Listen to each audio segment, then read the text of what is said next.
what am I gonna do with this moment? What am I gonna do with this problem? Am I gonna gripe? Am I gonna whine? Am I gonna complain? We cannot determine everything that happens to us, but we can define how what happens affects us.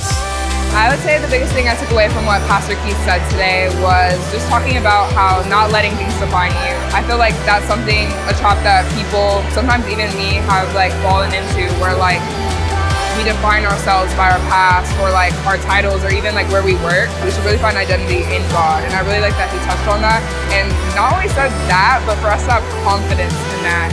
And I just found that to be really, really powerful this summer. When we choose to see the positive in the negative, we are creating momentum in that moment.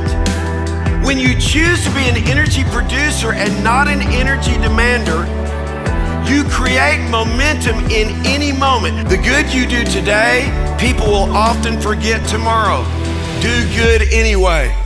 Been coming to Elevate for about 6 months and just been serving with some of the servant leadership teams here. One of our defining moments has really been just the experience of focusing on others and not ourselves. Operating from a place of humility to be able to work in a way of cultivating a place for the Holy Spirit to dwell and sort of emptying yourself in a way to serve others.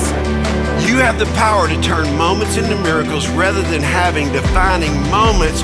We have miracle moments that define a supernatural life, and we can overcome all natural limitations and deficiencies.